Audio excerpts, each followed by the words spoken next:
உயர்த்தி ஒரு ஹல்லேலூயா சொல்லலாம்.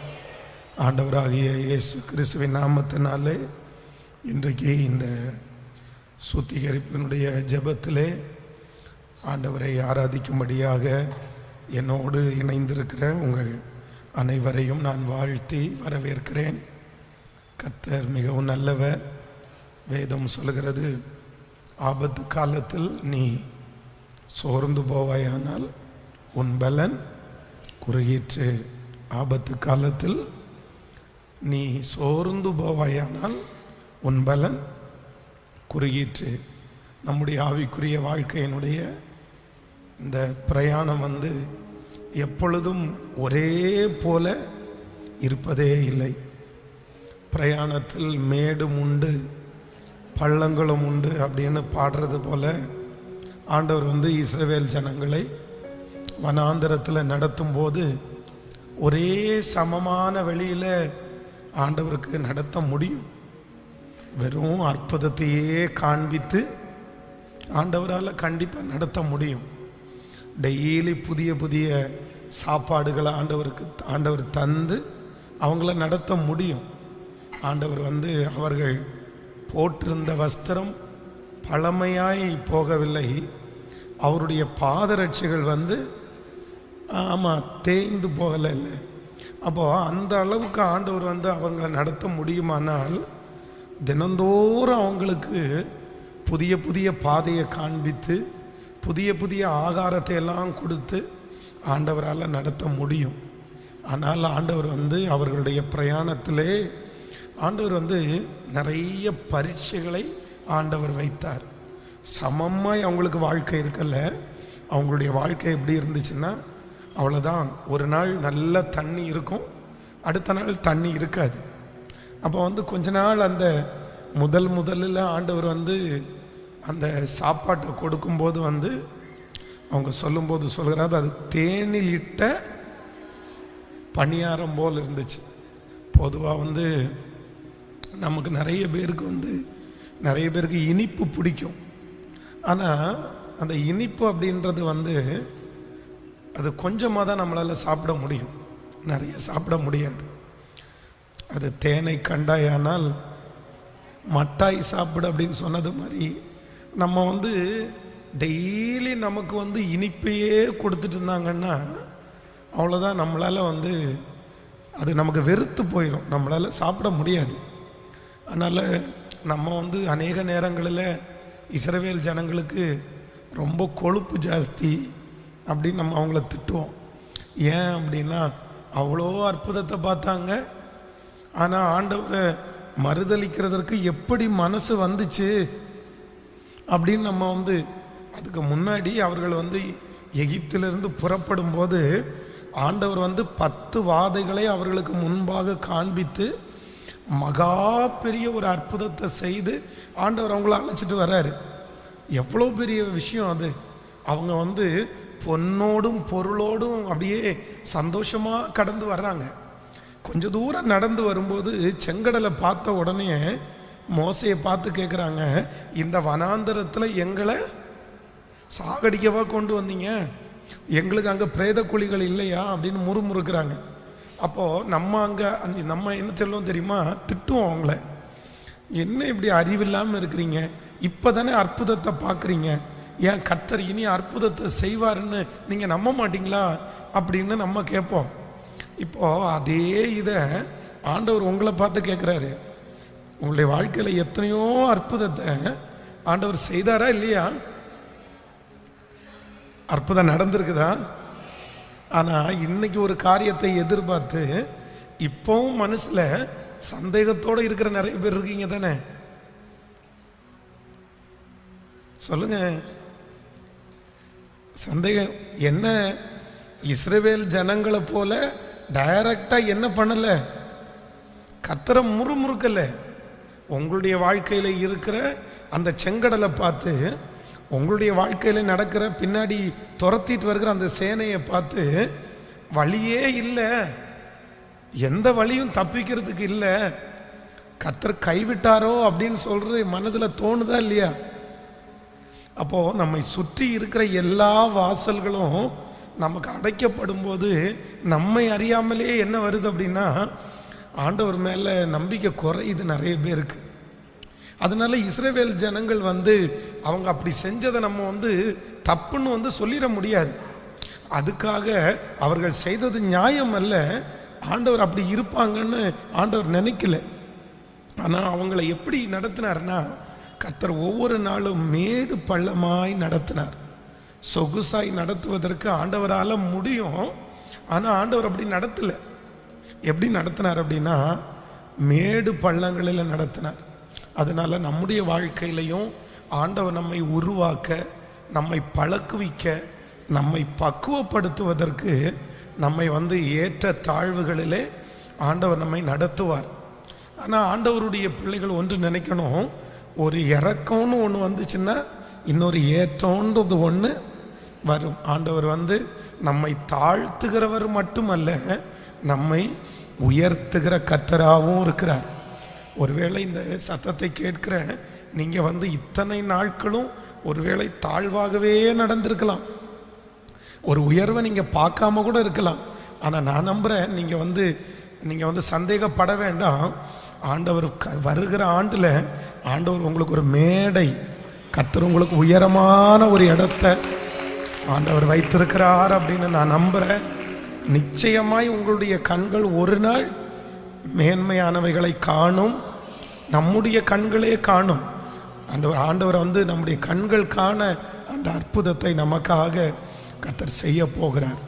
ஸோ ஒரு புதிய வருஷத்தை துவங்க போகிற நாம் நிறைய இந்த 7 நாட்களில், இந்த 4 நாட்களில் நிறைய தொண்டை ரொம்ப கோஆப்ரேட் பண்ணாததுனால, ஆனாலும் என்னால் ரொம்ப பேச முடியல. ஆனாலும் நீங்கள் இத்தனை பேர் வருவீங்கன்னு நான் நினைக்கவே இல்லை. 2வது நாளே தொண்டை ரொம்ப சரியில்லாததுனால, சரி ஓகே பாஸ்டரால் பேச முடியாது போல் தெரியுது, அதனால் நம்ம கொஞ்சம் ரெஸ்ட் எடுத்துக்குவோம் அப்படின்னு நினைப்பீங்கன்னு நினச்சேன். ஆனாலும் அந்த மெதுவாய் பேசின சத்தத்தையும் கேட்டு, ஸோ நீங்கள் எல்லாரும் ஆர்வமாய் வந்திருக்கிறீர்கள். நான் நம்புகிறேன், எப்போவுமே ஆண்டவரை தேடுகிறவர்களுக்கு என்று ஆண்டவர் ஒரு முன்னுரிமையை கொடுத்துட்டே தான் இருந்தார். இந்த நம்ம சர்ச்சில் யாருக்கு முன்னுரிமைன்னு நினைக்கிறீங்க? யாருக்கு முன்னுரிமைன்னு நினைக்கிறீங்க? காசு கொடுக்குறவங்களுக்கா? சொல்லுங்கள், யாருக்கு முன்னுரிமை? நான் நம்புகிறேன், யார் ஆண்டவரோட ரொம்ப நடக்கிறாங்களோ அவர்களுக்கு இந்த திருச்சபையில் கனம் அதிகமாக இருக்கிறது.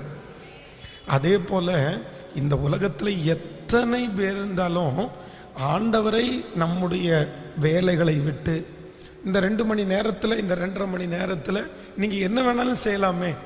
உங்களை யார் கேட்க போகிறா? ஒவ்வொரு வீட்டுக்கும் உங்கள் கழுத்தை பிடிச்சி வாங்க அப்படின்னு கூப்பிட முடியுமா நம்மளால்? இல்லையே. எத்தனையோ பேர் இந்த 2.5 மணி நேரம் ஃப்ரீயாக அவங்க டிவி பார்க்குறவங்க இருக்கிறாங்க, மொபைல் பார்க்குறவங்க இருக்கிறாங்க. இத்தனை நிறைய பேர் என்னென்னமோ பண்ணிகிட்டு இருக்கும்போது நீங்கள் ஆண்டவரை கனப்படுத்தி, சரி ஆண்டவருடைய சமூகத்தில் கொஞ்சம் நேரம் போய் நம்ம இருப்போமே, நம்ம பரிசுத்தமாக இல்லை, பரிசுத்தமாய் ஒரு புதிய ஆண்டுக்குள்ளே பிரவேசிப்போமே அப்படின்னு நீங்கள் நினச்சதை கண்டிப்பாக சொல்கிறேன், ஆண்டவர் கணக்கு வைக்கிறதுக்கு வல்லவராக இருக்கிறார். வேதம் சொல்லுகிறது, அவருடைய நாமத்திற்காய் காண்பிக்கிற அன்புள்ள பிரயாசத்தை மறந்து விடுவதற்கு அவர் யார் இல்லையாமாமோ. அதனால நான் நம்புகிறேன், இந்த வருடம் உங்களுக்கு நிறைய பேருக்கு நல்ல வருடமாய் தான் அமைந்திருக்கிறது. ஆமோதிக்கிறீங்களா இல்லையா? ஓரளவு இவ்வளவு சோதனையிலையும் நம்ம நிற்கிறதுக்கு காரணம் என்ன அப்படின்னா, போன ஆண்டு ஆண்டவரை தேடின அந்த தேடுதலை கர்த்தர் கணக்கில் வச்சிருந்து இந்த ஆண்டு நமக்கு வருகிற நிறைய ஆபத்திலிருந்து கர்த்தர் நம்மை கிருபையாய் கர்த்தர் காப்பாற்றி இருக்கிறார். இன்றைக்கு ஒரு 79 வயதான ஒரு அம்மா ஒரு சாட்சியை அனுப்பியிருந்தாங்க. எனக்கு ரொம்ப ஆச்சரியமாக இருந்துச்சு. நான் முடிஞ்சால் வருகிற ஞாயிற்றுக்கிழமை இந்த சாட்சியை உங்களுக்கு அவங்க வாய்ஸ் ரெக்கார்டு அப்படியே போட முடியுமான்னு பார்க்குறேன். ஒரு 3 நிமிஷம் அவங்க பேசி அனுப்பியிருந்தாங்க. அவங்களுக்கு யாருமே இல்லை, பிள்ளைகள் யாருமே இல்லை. ஒரு வீட்டில் தனிமையாக 70 வயசுக்கு மேலே ஒரு வீட்டில் தனிமையாக இருக்காங்க. ஒரு நிமிஷம். அவங்க உடைய வயசை கரெக்டாக நான் சொல்லிடுறேன். 74 வயசு. 74 வயசில் அந்த வீட்டில் தனிமையாக இருக்கிறாங்க. அப்போ நம்முடைய நிகழ்ச்சிகள் எல்லாம் அவங்க அடிக்கடி பார்த்துட்டே இருக்கிறோம். நிறைய ஆண்டவரோட இந்த ஃபாஸ்டிங் ப்ரேயர்கள்லாம் அட்டன் பண்ணேன் அப்படின்ட்டு கடந்த 2-3 நாட்களுக்கு முன்னாடி அவங்க வீட்டில் படுக்கையாக படுத்து கிடக்கும்போது இரவு அவங்க தூங்கிட்டு இருக்கும்போது திடீர்னு முழிப்பு வந்துச்சு. உடனே எந்திரிச்சு பார்த்தா அவங்களுக்கு ஏதோ ஒரு ஸ்மெல் தெரிகிறது மாதிரி இருந்துச்சாம். ஆனால் என்ன நடக்குதுன்னே தெரில. உடனே பக்கத்தில் இருக்கிற ஒரு ஆண்டவருடைய பிள்ளை, ஒரு கிறிஸ்தவருக்கு ஃபோன் பண்ணி, இந்த மாதிரி என்னமோ எனக்கு வித்தியாசமாக இருக்குது, என்னுடைய கனவு இல்லைன்னா என்னுடைய சொப்பனம் எல்லாம் வித்தியாசமாக வருது, எனக்கு ஒரே பயமாக இருக்குது, கொஞ்சம் வீடு வரைக்கும் வர முடியுமா அப்படின்னு கேட்டிருக்காங்க. உடனே அவரும் நான் வரேன் அப்படின்னு சொல்லி வீட்டுக்குள்ளே வந்திருக்கிறாரு. அவருக்கு இந்த கேஸ் சிலிண்டருடைய ஸ்மெல்லு வந்திருக்குது. என்னம்மா ஏதோ ஸ்மெல் வருது அப்படின்னு சொல்லிட்டு உள்ளே போய் பார்த்தா அந்த கேஸ் லீக் ஆகி வீடு எரிஞ்சிட்டு இருக்குது.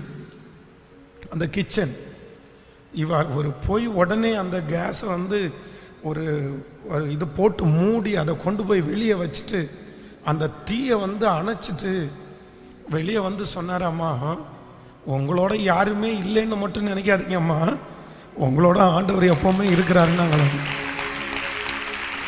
ஸோ அப்போ அவங்க சொல்லியிருந்தாங்க, பாஸ்டர் இதை சொல்லுங்க, என்ன மாதிரி தனிமையில் யார் இருக்கிறாங்களோ அவங்களுக்கு சொல்லுங்க, அவங்க தனிமையில் இல்லை, அவங்கள பாதுகாக்கிறதற்கு கர்த்தர் அவர்களோடு இருக்கிறார். ஆமே. அதனால நான் நம்புகிறேன், ஆண்டவருக்காக பண்ணுகிற சின்ன சின்ன பிரயாசத்தை கூட ஆண்டவர் என்ன பண்ண மாட்டார்னா கண்டிப்பாக மறக்கவே மாட்டார். அதனால் இப்போ நீங்கள் செலவிடுகிற நேரத்தை கர்த்தர் மறக்கவே மாட்டார். எனக்கு ரொம்ப ஆச்சரியமாக இருக்கிறது என்ன அப்படின்னா, இந்த ரூத்தின் சரித்திரத்தை எடுத்து வாசித்திருப்பீர்களே ஆனால், அந்த ரூத் ஒரு நல்ல பொண்ணு, பொதுவாக நல்ல பொண்ணு, தன்னுடைய வாழ வேண்டிய வயசில் தன்னுடைய கணவனாரை ஒரு குழந்தை கூட பிறக்கிறதுக்கு முன்னாடி இழந்துட்டாங்க. இது யாரால வந்துச்சு அப்படின்னு சொன்னால், சுற்றி இருக்கிறவங்க எல்லாரும் என்ன பேச ஆரம்பித்தாங்கன்னா, இந்த பிள்ளைங்க 2 பேரும் இந்த கணவராரும் சாகிறதுக்கு காரணம் யார்? அவங்க மாமியார். ஏன் அப்படின்னா, ஊரில் பொதுவாக ஒரு ஆம்பளை துணை நம்மளை விட்டு போனாலேயே உடனே அந்த பெண்ணை ரொம்ப குறைவாய் பேசுறது வழக்கம். அப்போது அந்த வீட்டில் ஆண் பிள்ளைகளே எல்லாரும் இறந்து போன உடனே ரொம்ப பேசியிருப்பாங்க. இந்த அம்மாவுடைய திமிருத்தனத்தினால்தான் வந்துச்சுங்க. இது வந்த உடனே பாருங்க, கணவனாரை சாக கொடுத்துச்சு, பிள்ளைகளும் செத்து போயிட்டாங்க. அப்போ எல்லாருமே அந்த தாயாரை குற்றவாளியாக பார்த்துட்டு இருக்கும்போது இந்த ரூத்துக்கு இந்த மனுஷிக்கு மட்டும் என்ன பண்ண முடியலன்னா அப்படி பார்க்க தோணலை. சரி, ஆனால் இந்த மாமியார் என்ன சொல்கிறாங்கன்னா, என் மக்களே, ஏன்னா அவங்க ரொம்ப நல்ல மாமியாராக இருந்திருக்காங்க, இல்லைன்னா கண்டிப்பாக 2 பேரும் கட்டி பிடிச்சி என்ன பண்ண மாட்டாங்க, அழமாட்டாங்க. 2 பேரும் உங்கள் கூட வரோன்னு சொல்கிறாங்க அப்படின்னு சொன்னால், இந்த மாமியார் ரொம்ப நல்ல மாமியார். இந்த மாமியார் நல்ல மாமியார்ன்றது எதில் தெரியுது அப்படின்னு சொன்னால், நீங்கள் போங்க உங்கள் அப்பா வீட்டுக்கு போய் நீ ஒரு கல்யாணம் பண்ணி நல்லா என்ன பண்ணுங்க, வாழுங்க. நீங்கள் வாழ்கிறத விரும்புகிறாங்கன்னாலே ஒரு நல்ல மாமியார் தான். அப்போது ஆனால் இந்த ரூத்துக்கு என்ன அப்படின்னு சொன்னால், நமக்கு இன்னொரு கல்யாணம் ஆகாட்டி கூட பரவாயில்ல, இந்த அம்மாவுக்கு உதவியாக நம்ம என்ன பண்ணலாம், எப்படி அப்படி ஒப்பு கொடுக்க முடியும்? தன்னுடைய வாழ்க்கை முழுவதுமாக இன்னொரு நபருக்காக தன்னுடைய வாழ்க்கையை அர்ப்பணிக்க முடியுமா? கண்டிப்பாக முடியாது. ஆனால் அதில் ஒரு வார்த்தை சொல்கிறாங்க, உம்முடைய நீர் தங்கும் இடத்தில் நானும் தங்குவேன். ஒரே ஒரு வேர்டு தான், உம்முடைய தேவன் என்னுடைய தேவன். அப்படின்னா 2 பிள்ளைகளை இழந்துட்டாங்க, கணவனாரை இழந்துட்டாங்க, ஆனால் 2 ஆத்துமாக்களை அந்த ஊரில் அவங்க ஆதாயப்படுத்திட்டாங்க. ஒருவேளை ஓர்பாள் அவங்க ஊருக்கு போனதுக்கு பிற்பாடு ஓர்பாலுடைய சரித்திரம் எழுதப்படாமல் இருக்கலாம். ஆனால் உண்மையிலே நான் நம்புகிறேன், அந்த தேசத்திற்கு ஒரு சுவிசேஷம் அறிவிக்கிறதுக்கு ஓர்பால் கண்டிப்பாக ஒரு காரணமாக இருந்திருப்பாங்க. ஏன் அப்படின்னா, இந்த மாமியாரிடத்திலிருந்து எதை கற்றுக்கிட்டாங்களோ இல்லையோ, இயேசுவை நல்லாவே ஆண்டவரை பற்றி என்ன பண்ணிட்டாங்க, கற்றுக்கிட்டாங்க. இந்த ஒரே ஒரு வேர்டுக்காக எவ்வளவு கஷ்டப்பட்டாலும் பரவாயில்ல, நான் உங்கள் கூட வர்றேன், உங்களோட இருந்த நாட்கள் எனக்கு ரொம்ப நல்லா இருந்துச்சு, நீங்கள் சொன்ன ஆண்டவர் எனக்கு ரொம்ப பிடிச்சிருச்சு, அந்த ஆண்டவரை பற்றி பிடித்த அந்த ஒரு காரணத்திற்காக ஆண்டவர் அந்த மகளை அந்த தேசத்திலேயே அதிகாரியாக மாற்றினாரா இல்லையா?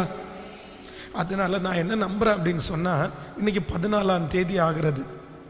இனி இந்த கூட்டம் இந்த வாரத்தோடு முடியுது. நாளையிலேருந்து 2 நாட்கள் நான் பாஸ்டம்மாவை நடத்த சொல்லியிருக்கிறேன். சாயந்தரம் வந்து நாளைக்கு 2 நாட்கள் பாஸ்டம்மா நடத்துவாங்க ப்ரேயர். ஸோ இந்த ப்ரேயர் முடிஞ்சதற்கு பிற்பாடும் தயவுசெய்து என்ன பண்ணுங்க அப்படின்னு சொன்னால், டெய்லி ஆன்லைனில் இருக்கிறவங்க முடிஞ்சால் பக்கத்தில் இருக்கிற திருச்சபைகளுக்கு போங்க. நீங்கள் டெய்லி சாயந்தரம் இனி ஒரு 15 நாள் மட்டும்தான், 15 நாள் ஒரு சின்ன பொருத்தனை மட்டும் எடுத்து நியூ இயர் சர்வீஸுக்குள்ளே என்ட்ராகிறதுக்கு முன்னாடி டெய்லி சாயந்தரம் ஒரு 2.5 மணி நேரம் நான் இங்கே ஸ்பெண்ட் பண்ணுவேன் அப்படின்னு வாங்க. முடிஞ்ச வரைக்கும் நான் இருப்பேன். பட் உங்களுக்காக ஜெபம் பண்ணுற அளவுக்கு எனக்கு தொண்டையில் ஆண்டவர் பலன் தரணும். நான் ஜெபம் பண்ணிகிட்டே இருக்கிறேன். ஆனால் நான் இங்கே இருப்பேன். நீங்கள் வந்து அங்கங்கா போய் உட்காந்து முழங்கால் படிக்கிட்டு நீங்கள் ஆண்டவரிடத்தில், ஆண்டவரே ஒரு புதிய வருஷத்துக்குள்ளே ஒரு 15 நாளாவது நம்ம ஒரு ஸ்பெண்ட் பண்ணுங்க. அப்படி நிச்சயமாக சொல்கிறேன், ஒரு வித்தியாசத்தை நீங்கள் பார்ப்பீங்கன்னு நான் நம்புகிறேன். ஆமென். நிச்சயமாக நீங்கள் பார்ப்பீங்க. நான் வந்து இந்த வருடம் துவங்கும் போது வந்து உண்மையிலேயே ரொம்ப வருத்தத்தோடு துவங்கின வருடம் இந்த வருடம். எப்படின்னா, நீங்கள் நியூ இயர் சர்வீஸுக்கு பார்த்தீங்க அப்படின்னு சொன்னால் எல்லாம் அலங்கோலமாக இருந்துச்சு. எப்படி இதை திருப்பி சரி பண்ணி எடுக்க போகிறோம் அப்படின்னே தெரியல. நியூ இயர் சர்வீஸுக்கு அங்கே கொஞ்சம் பேர் உட்காந்துருந்தாங்க, அது மேடாக இருந்துச்சு, இது மண்ணாக இருந்துச்சு. அப்போது என்ன பண்ணுவோம், எப்படி பண்ணுவோம், இந்த வருஷம் எப்படி கடனை முடிக்க போகிறோம் அப்படின்னா, ஒரு பெரிய கடன் சும்மா மாதம் 10 லட்சம் ரூபாய் வந்து கட்டணும்னு சொன்னோம். எப்படி கட்டுவோன்னே தெரில. அதுக்கடையில் இந்த வேலையும் வந்துருச்சு. ஆனால் ஆண்டவருடைய ஒரு பெரிய தயவு என்ன தெரியுமா, அந்த 10 லட்சம் கட்டணும்னு சொன்னாங்கல்ல, திடீர்னு அவங்க நம்முடைய நெருக்கத்தை பார்த்து சொன்னாங்க, சரி நீங்கள் ஒரு 5 லட்சம் மட்டும் கட்டுங்க மாதம் மாதம் அப்படின்னாங்க. அதுலேயும் கொடுக்க முடியாமல் அவங்க என்ன சொன்னாங்க தெரியுமா, சரி சர்ச்சு கட்டி முடிகிற வரைக்கும் நீங்கள் தர வேண்டாம், முடிச்சதுக்கு அப்புறம் வேணா தாங்க. எவ்வளோ நல்ல ஒரு ஆண்டவர் பாருங்க. அப்போ நான் என்ன நம்புகிறேன் அப்படின்னு சொன்னால், நம்முடைய தேவன் வந்து இந்த வருஷத்தினுடைய முடிவை நான் பார்க்கிறேன். அப்போது அந்த 1ஆம் தேதியில் அந்த முடிகிறதுக்கு முன்னாடி அந்த 3 நாள் ஜெபம் வைக்கும்போது நான் அப்படி தான் ஆண்டவரிடத்தில் சொன்னேன், ஆண்டவரே ஒன்றுமே இல்லை, நெக்ஸ்ட் இயர் எப்படி இருக்குமோ அப்படின்னு பல பேருடைய மனசில் கற்பனை இருந்தாலும் என் மனசில் இதை எப்படி தாண்ட போகிறேன்னே தெரியல அப்படின்னு ஜெபம் பண்ணோம். ஆனால் இந்த வருடத்தை கர்த்தருடைய தயவாய், ஒரு குறைவாய் அல்ல, அற்புதமாய் கர்த்தர் தாண்ட பண்ணினார். ஆமென். இது வந்து செஞ்சு முடிச்சது மட்டும் இல்லை, நம்ம வந்து இந்த முழு கோயம்புத்தூர் பட்டணத்திற்காக ஒரு 12 hours ஃபாஸ்டிங் ப்ரேயர் வச்சோம் பாருங்களேன். அவ்வளவு செலவு பண்ணி கூட வச்சோம் பாருங்களேன். ஸோ அதெல்லாம் ஆண்டவர் எவ்வளோ பெரிய தயவாக இருந்தார். இந்த வருடம் எல்லா வருடத்தை விட ஜெபம் அதிகமாய் நம்முடைய திருச்சபையில் நடந்திருக்கிறது. நம்ம எல்லாரும் சேர்ந்து ஊழியம் செய்கிறதற்கு இந்த வருடத்தில் ஆண்டவர் ஒரு பெரிய ஆப்பர்ச்சுனிட்டியை ஆண்டவர் தந்திருக்கிறார். நல்ல ஒற்றுமையை கற்று தந்திருக்கிறார்.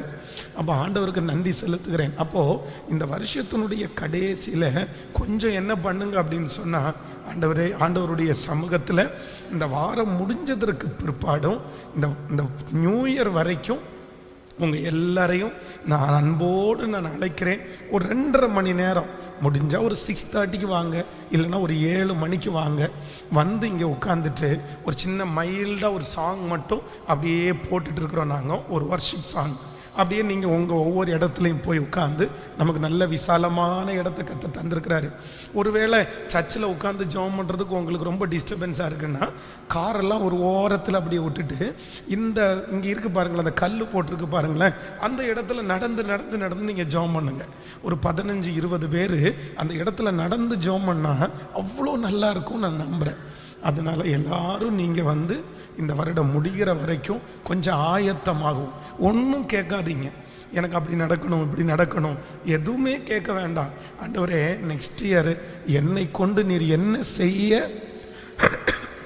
சித்தமாக இருக்கிறீர், நீர் என்ன செய்ய விரும்புகிறீர், ஒன்று என் கூட நீங்கள் வந்தால் போதும் ஆண்டவரே, வேற ஒன்றும் எனக்கு கேட்கல. கவனிங்கள், நம்ம எல்லாரும் யாருடைய ஜெபத்தை ரொம்ப நல்லா நினைப்போம் அப்படின்னு சொன்னால், சாலோமோனுடைய ஜெபத்தை பெரிய நல்ல ஜெபமாக நினைப்போம். ஆனால் உண்மையிலேயே ஆண்டவருடைய இருதயத்தை கவர்ந்து கொண்ட ஜெபம் என்ன ஜெபம்? சாலோமோனுடைய ஜெபம். என்ன ஜெபிக்கிறார் அப்படின்னு சொன்னால், ஆண்டவரே, எனக்கு வந்து இந்த ஜனங்களை நடத்துவதற்கு ஞானம் உள்ள இருதயத்தை. உடனே ஆண்டவர் என்ன சொல்றாரு அப்படின்னா, நீ கேட்டது எனக்கு பிடிச்சிருச்சு, நீ கேளாத ஐஸ்வர்யத்தையும் உனக்கு நான் தந்தேன். நல்லா கவனிச்சுங்க, இதுல இருக்கிற இந்த ஜெபத்தினுடைய அர்த்தம் என்ன அப்படின்னு சொன்னா, நீங்க கொடுத்ததை நான் இழந்துடக்கூடாத ஆண்டவரே, அதுக்கு வேண்டிய கிருபை எனக்கு தாங்கன்னு ஜெபம் பண்றாரு. நீங்க உங்களுடைய வாழ்க்கையில ஒரு ஜெப குறிப்பு வந்து ரொம்ப அவசியமான ஒன்று. ஆண்டவரா உங்களுக்கு ஒன்று தருவார் பாருங்களேன், அதை நீங்கள் இழந்துடவே கூடாது, இழந்துடவே கூடாது. நம்முடைய வாழ்க்கையில் இருக்கிறதுலையே ரொம்ப கொடுமையான ஒன்று என்ன தெரியுமா? ஆண்டவர் நமக்கு கொடுக்கிறத நம்ம இழக்கிறது தான். அவர் கொடுக்குற கிருபையாக இருக்கலாம், அவர் கொடுக்குற தொழிலாக இருக்கலாம், அவர் கொடுக்குற ஊழியமாக இருக்கலாம், அதை நீங்கள் இழந்துடவே கூடாது. அப்போது ஆண்டவர் கொடுத்ததை இழக்கக்கூடாதுன்னு ஜெபம் பண்ண உடனே ஆண்டவருக்கு பிடிச்சிருச்சு. ஆனால் நான் நம்புகிறேன், இதை விட ஆண்டவருக்கு இன்னொருத்தரை பிடிச்சிருச்சு. யாரை தெரியுமா? அவருடைய அப்பாவை. அவங்க அப்பா என்ன சொல்கிறார் அப்படின்னு சொன்னால், நான் வந்து தினந்தோறும் உங்கள் சாயலினால நான் என்ன பண்ணுவேன்? திருப்தி ஆவேன். உடனே ஆண்டவர் என்ன சொல்றார் அப்படின்னா, நீ என்னுடைய இருதயத்திற்கு ஏற்ற தாசன். பாருங்க, இந்த சாலோமோன் வந்து தன்னுடைய ஆண்டவர் கொடுத்த ஆசீர்வாதத்தை இழக்கக்கூடாதுன்னு ஜெபம் பண்ணா, அது பெருகிருச்சு. ஆனால் கடைசியில் பார்த்தீங்கன்னா அவனால் அதை தாக்குப்பிடிக்கவே முடியல. ஆனால் தாவீது அப்படி அல்ல, கடைசி வரையிலும் தன்னுடைய ராஜ்ய பாரத்தை காப்பாற்றினான். காரணம் என்ன அப்படின்னா, அவனுக்கு வேற எதன் மேலே நாட்டம் இல்லை, எனக்கு நீங்கள் என் கூட இருந்தால் போதும், உங்கள் சாயலில் நான் திருப்தியானா போதும். அதனால உங்களுடைய ஜெபம் எப்படி இருக்கட்டும் அப்படின்னு சொன்னால், ஆண்டவரே நீங்கள் அப்படின்னு இருக்கிற நாட்கள் முழுவதும் நம்ம ஜெபம் பண்ணும்போது ஆண்டவர் நம்முடைய ஜெபத்தை கேட்பார். நான் உண்மையிலே நான் நம்புகிறேன், ஆண்டவர் வந்து என்னுடைய மனதில் பேசிகிட்டே இருக்கிறாரு. வருகிற 2024 ஆண்டு இந்த சத்தத்தை கேட்கிற நிறைய பேருடைய தலையின் மேலே ஆண்டவர் கிரீடத்தை வைக்கிற ஆண்டாய் கர்த்தர் மாற்ற போகிறார். யோசேப்பை சிறையிலிருந்து கொண்டு வந்தாங்கல்ல, சிறையிலிருந்து அவனை சவரம் பண்ணி, அவனை குளிப்பாட்டி, அவனுக்கு ஒரு நல்ல வஸ்திரத்தை உடுத்தி ராஜாவுக்கு முன்னாடி கொண்டு வந்து நிறுத்தினாங்கல்ல. நான் நம்புகிறேன், இந்த சத்தத்தை கேட்குற நிறைய பேரை கர்த்தர் அடிமைத்தனத்திலிருந்து, சிறைச்சாலையிலிருந்து, அடங்கி கிடக்கிற இடத்திலிருந்து, உங்களை அடக்கி வச்சிருக்கிற இடத்திலிருந்து கர்த்தர் உங்களை வெளியே கொண்டு வந்து ராஜாவுக்கு முன்னாடி உங்களை நிறுத்துகிற வருஷமாய் கர்த்தர் நிச்சயம் மாற்ற போகிறார். ஆண்டவர் அந்த மாதிரி வச்சிருக்கிறார். ஆண்டவர் உங்களை ஆசீர்வதிப்பார். இன்றைக்கு வந்து நம்ம ஒவ்வொரு நாளும் ஒவ்வொரு பரிசுத்தத்தை குறித்து ஜெபம் பண்ணிட்டு இருக்கிறோம். இன்றைக்கு என்ன அப்படின்னு சொன்னால், நம்முடைய நடையிலே பரிசுத்தம் அப்படின்ற ஒரு தலைப்பில் நம்ம ஒரு சில காரியத்திற்காக நம்ம ஜெபம் பண்ணி நம்ம முடிக்க போகிறோம். அப்படின்னா நம்முடைய கால்களை குறித்து வேதம் சொல்லுகிறது. நல்லா கவனிங்க, இந்த கால்களை குறித்து வேதம் நமக்கு பல இடங்களில் ரொம்ப அழகான வார்த்தைகளை எல்லாம் சொல்லுது. நீங்கள் நீங்கள் நீதிமொழிகளில் வாசிக்கும் போது அவள் கால்கள் வீட்டில் தரித்திருப்பது இல்லை அப்படின்னு ஒரு வசனம் சொல்லுது. நீங்கள் ரொம்ப நல்லா கவனிக்கணும், என்ன எல்லாரும் கவனிங்க.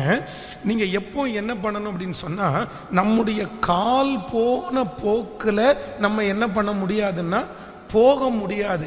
சிலர் அப்படிதான், அவர்களுக்கு எல்லா இடத்துலையும் இருக்கிறதுக்கு பிடிக்கும், ஆனால் எங்கே இருக்கிறது பிடிக்காது அப்படின்னு சொன்னால் வீட்டில் தரித்திருக்கிறது பிடிக்காது. ஆனால் உண்மையான ஒரு ஆசீர்வாதம் ஒரு தேவனுடைய பிள்ளைக்கு எங்கே ஆரம்பிக்குதுன்னா, உங்களுடைய வீட்டில் எல்லாருமே தரித்திருக்கணும்னு ஜெபம் பண்ணணும். நான் இப்பொழுது நான் உணர்கிறேன். என்னுடைய 10th படிக்கும்போது பார்த்தீங்க அப்படின்னு சொன்னால், கரெக்டாக ஒரு 8:30 மணி ஆயிடுச்சா, 8:30 மணிக்கு எங்கள் அப்பாட்ட சொல்லிவிட்டு, சரி நான் கிளம்புறேன் என்ன அப்படின்னா, எங்களுக்கு தூங்குறதுக்கு வெளியில் வீடை சாத்திட்டு வெளியில் வராண்டால தான் நாங்கள் படுத்திருப்போம். அங்கே பாயில் தலைனை எதை வச்சுட்டு அவங்க உள்ளே படுத்துக்குவாங்க. நாங்கள் எத்தனை மணிக்கு வர்றோம், எத்தனை மணிக்கு இந்த சாப்பாடை சாப்பிட்றோம் அப்படின்னு நிறைய நேரத்தில் எங்கள் அம்மா அப்பா கவனிக்கலை. அவங்க பாட்டுக்கு அவங்க 9:30 மணி ஆச்சா, எங்கள் அம்மா அப்பா வீடை பூட்டிட்டு அப்படியே படுத்துருவாங்க. நான் எங்கள் அண்ணன் எல்லாரும், ஆம்பளை பிள்ளைங்க எல்லாருமே ஒரு 9:30 மணி 8:30 மணி ஆயிடுச்சுன்னா சரி வர்றோம் அப்படின்னு சொல்லிட்டு ஒரு வேளை வீட்டுக்கு பக்கத்தில் டிவி பார்க்க போகிறது, இல்லைன்னா ஃப்ரெண்ட்ஸோடு பேசிகிட்டு இருக்க போகிறது. ஆனால் எங்களுடைய குடும்பத்தோடு ஒரு உறவே இல்லாமல் இருந்துச்சு. ஆனால் இப்போ தான் நான் அதை உணர்றேன். இல்லை, நம்ம நிறைய பேருடைய வீட்டில் இருக்கிற பிள்ளைகள் என்ன பண்ணுறாங்கன்னா, அவர்களுடைய கால்கள் வீட்டில் தரித்திருக்கிறதே இல்லை. கணவன்மாருடைய அப்படியே நிறைய பிரதர்ஸ் கூட அப்படி தான், அவ்வளோதான், வீட்டில் அவங்க இருக்கவே மாட்டாங்க. ஒரு 11:30 மணிக்கு வர்றது, 12 மணிக்கு வர்றது. நைட் ஆனால் இவங்க எப்படி பண்ணுறாங்களா, காலையில் ஆனால் சில சிஸ்டர்ஸ் என்ன பண்ணுவாங்க தெரியுமா, அவங்க வீட்டிலையே இருக்க மாட்டாங்க, அப்படியே பக்கத்து வீட்டுக்கு போய் உட்கார்றது, சொந்தக்காரங்க வீட்டுக்கு போய் உட்கார்றது, இப்படி. ஆனால் ஒன்று நீங்கள் நினைத்து கொள்ளுங்கள், முதலாவதாக நம்முடைய கால்களுக்காக ஜெபிக்கும் போது என்ன ஜெபிக்கணும்னா, ஆண்டவரே என்னுடைய கால்கள் வீட்டில் என்ன பண்ணணும், சத்தமா சொல்லுங்க, நாம் வீட்டில் உட்காரணும் ஆண்டவரே, நாம் வீட்டில் இருக்கணும் ஆண்டவரே அப்படின்னு. உங்களுடைய பிள்ளைகள் யாராவது ஒருவர் அப்படி இருக்கிறார்களானால் இப்போ அவர்களுக்காக ஜெபம் பண்ணுங்க. இந்த ஜெபத்தில் இருக்கிற பிள்ளைங்க கூட அப்படி இருப்பீங்கன்னா, தயவு செய்து நான் சொல்கிறேன், உங்களுடைய வீட்டில் நீங்கள் நேரத்தை நீங்கள் செலவு பண்ணுங்க. உங்களுடைய வீட்டில் உங்களை பார்க்கணும். ஆனால் இன்றைக்கி வீட்டில் போனால் அப்பா அம்மாவை பார்த்துடலாம், ஆனால் யாரை பார்க்க முடியாது தெரியுமா, பிள்ளைகளை பார்க்க முடியாது. பிள்ளைங்க எந்த ஃப்ரெண்ட்ஸோடு சேர்ந்து தெருவில் சுற்றுறது, வெளியில் போகிறது, இல்லை இல்லை இல்லை இல்லை. ஆண்டவரிடத்தில் முதல் ஜெபிப்போம், நானும் என் வீட்டாருமோ வென்றால் கர்த்தரையே சேவிப்போம். ஆமேன் சொல்லுங்கள். ஒரு குருவி இருக்குன்னா பாருங்க, இந்த குருவி காலையில் முழுவதும் உழைச்சாலும் சாயந்தரம் எங்கே வந்துடுது, தன்னுடைய கூட்டுக்குள்ளே உட்கார்ந்துருது. நீங்கள் ஆண்டவர் படைத்த எல்லா ஜீவராசிகளையும் பார்க்கும்போது எல்லாமே அந்த சாயந்தரமான எங்கே வந்துடுது, தன்னுடைய கூட்டுக்குள்ளே தன்னுடைய வீட்டில் அழகாக அடைக்கலமாக இருக்குது. ஆனால் நம்முடைய குடும்பத்திற்கு அது ரொம்ப தூரமாக இருக்கிறது. ஆனால் இரவு வேலை செய்கிறவங்களுக்கு எல்லாருக்கும் ரொம்ப கஷ்டம்தான். ஆனால் நம்ம ஜெபம் பண்ணுவோம், இன்றைக்கு உங்களுடைய வீட்டில் ஏதாவது பிள்ளைகள் பாஸ்டர் வீட்டோடையே இருக்கிறது இல்லை, இப்படி நீங்கள் திட்டம் எல்லாம் வேண்டாம், நம்ம ஜெபம் பண்ணுவோம், ஆண்டவர் கண்டிப்பாக நம்முடைய வீட்டை அப்படிப்பட்ட ஒரு வீடாய் கர்த்தர் மாற்றுவாராக. ஆமேன் சொல்லுங்கள். அது வெறும் வீடு மட்டுமல்ல, இங்கே சர்ச்சையும் குறிக்குதுன்னு வைங்களேன், இது தேவனுடைய வீடு. அப்போ ஒரு தேவனுடைய பிள்ளை ஒரு வீட்டில் தரித்திருக்க வேண்டிய அவசியம் உண்டு. இந்த நடையை குறித்தெல்லாம் நாம் தியானிக்கும் போது ரொம்ப ஒரு பேதுருவில் எனக்கு ரொம்ப அதிகமாய் பிடித்த ஒரு வசனம் வாசிக்கலாம். நீங்கள் 1 பேதுரு 3ஆம் அதிகாரத்தை எடுக்கலாமா? 1 பேதுரு 3ஆம் அதிகாரம் 1வது 2வது வசனத்தை வாசிக்கலாம். 1 பேதுரு 3ஆம் அதிகாரம் 1வது 2வது வசனம். அந்தபடியே மனைவிகளே உங்கள் சொந்த புருஷருக்கு கீழ்ப்படிந்திருங்கள், அப்பொழுது அவர்களில் யாராவது திருவசனத்திற்கு கீழ்ப்படியாதவர்களாய் இருந்தால் பக்தியோடு கூடிய உங்கள் கற்புள்ள நடக்கையை அவர்கள் பார்த்து போதனை இன்றி மனைவிகளின் நடக்கையினாலே ஆயத்தப்படுத்தி கொள்ளப்படுவார்கள். ஆமேன் சொல்லுங்கள். கைகளை உயர்த்தி ஒரு ஹல்லேலூயா சொல்லலாம். நல்லா நினச்சிக்குங்க. சில நேரத்தில் நம்ம என்ன நினைக்கிறோம் அப்படின்னு சொன்னால், யார் என்ன நினச்சா என்ன, நான் இப்படி தான் நடப்பேன், நான் இப்படி தான் இருப்பேன். ஒரு காலத்தில் ஒரு பல வருடங்களுக்கு முன்பாக சில இடங்களிலே வேலைக்காக போகிற இடத்துல நம்ம ரெஸ்யூமெல்லாம் ஒன்றும் கொண்டு போக வேண்டிய அவசியம் இல்லை. முன் காலத்துல எல்லாம் ஒருத்தங்க கிறிஸ்தவங்களா அப்படின்னு கேட்டாங்க அப்படின்னு சொன்னா, அவர்கள் கிறிஸ்தவர்களா இருப்பார்களே ஆனால் கண்டிப்பா அவர்களுக்கு வேலை கொடுத்துருவாங்க, அவங்களுக்கு வேலை கிடைச்சிடும். ஏன் அப்படின்னு சொன்னா, இந்த உலகத்துல இருக்கிற மனுஷங்களுக்கு ஒரு நம்பிக்கை இருந்துச்சு, கிறிஸ்தவங்கன்னா என்ன சொல்ல மாட்டாங்க, பொய் சொல்ல மாட்டாங்க, கிறிஸ்தவங்கன்னா திருட மாட்டாங்க, கிறிஸ்தவங்கன்னா கெட்ட வார்த்தை பேச மாட்டாங்க, அவங்கள நம்பி எதை வேணுனாலும் நம்ம ஒப்படைக்கலாம் அப்படின்ற ஒரு சூழ்நிலை இருந்துருச்சு.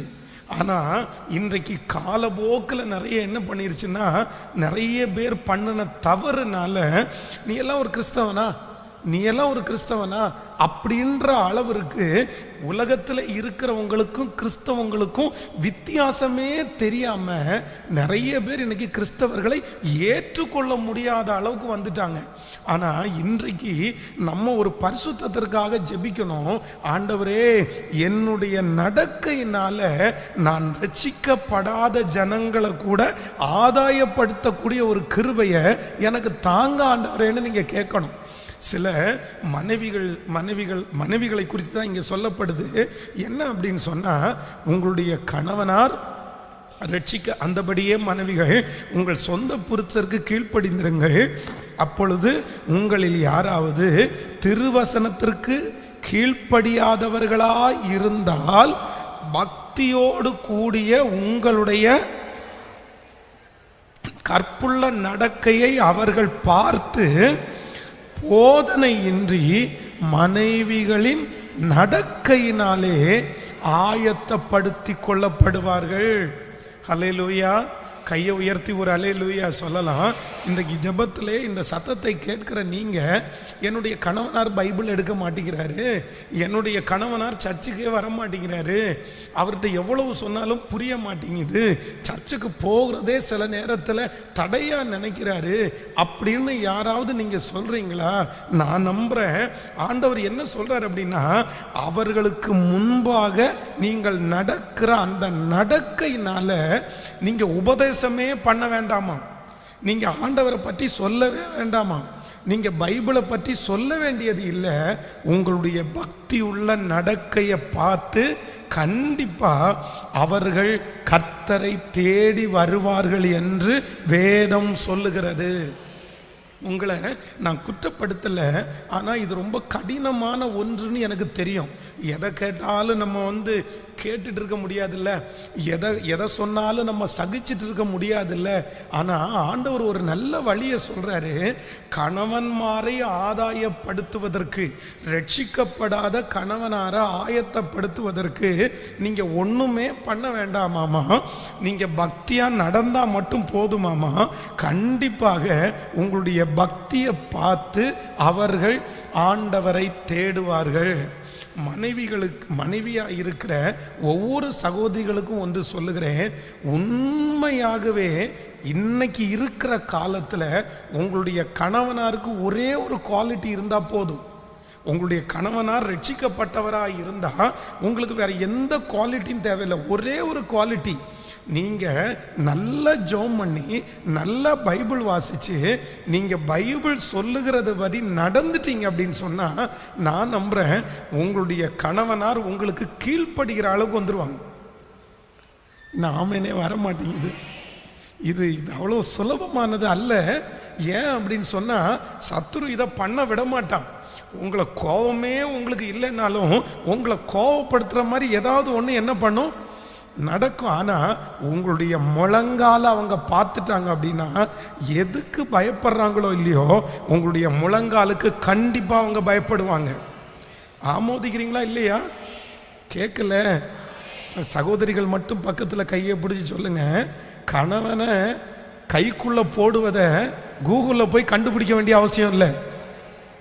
சொல்லுங்க, யூடியூப்பில் போய் கதையாக பார்க்க வேண்டிய அவசியம் இல்லை. நல்லா சொல்லுங்க. நிறைய பேருக்கு ஓயாம எந்த வீடியோ தான் பார்ப்பாங்க தெரியுமா? கல்யாணமான புதுசுல கணவனை கைக்குள்ளே போடுவது எப்படி.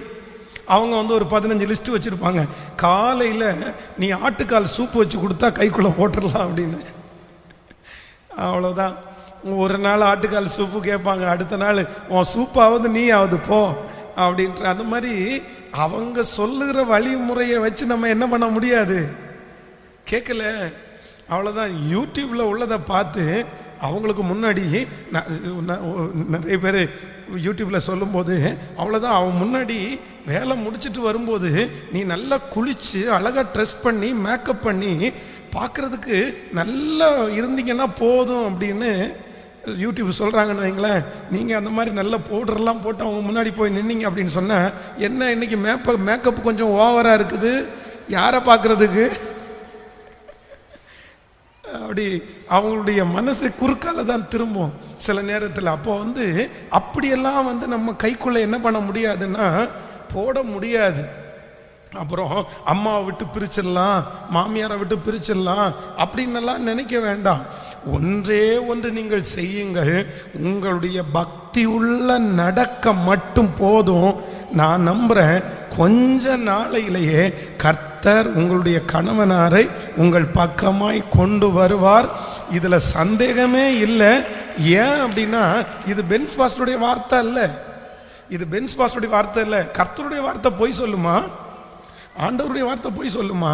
இந்த ஜெபத்தில் இருக்கிற நிறைய சகோதரிகளை எழுப்பி விட்டு, பிரதர் ஒரு சிஸ்டர் உங்கள் வீட்டில் யார் முதல்ல ரட்சிக்கப்பட்டான்னு கேட்டால் நிறைய சிஸ்டர்ஸ் என்ன சொல்லுவாங்கன்னு தெரியுமா?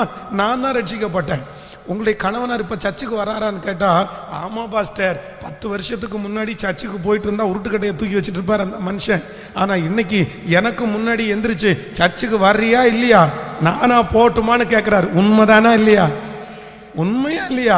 அப்போ நம்முடைய முன்னோர்கள், நம்முடைய அம்மா, நம்முடைய சிஸ்டர்ஸ் நிறைய பேருடைய பக்தி உள்ள நடக்க ஒரு மனுஷனை ஆதாயப்படுத்துமானால், இன்றைக்கு இந்த சத்தத்தை கேட்குற யார் நீங்க ஒரு கடினமான மனுஷனோட வாழ்ந்துட்டு இருந்தாலும் நான் நம்புறேன் உங்க முழங்காலுக்கு பெரிய மகிமை உண்டு. கணவனையும் மனைவியையும் மாற்றுவது முழங்கால் தான் மாற்றும். எந்த முழங்காலும் அதே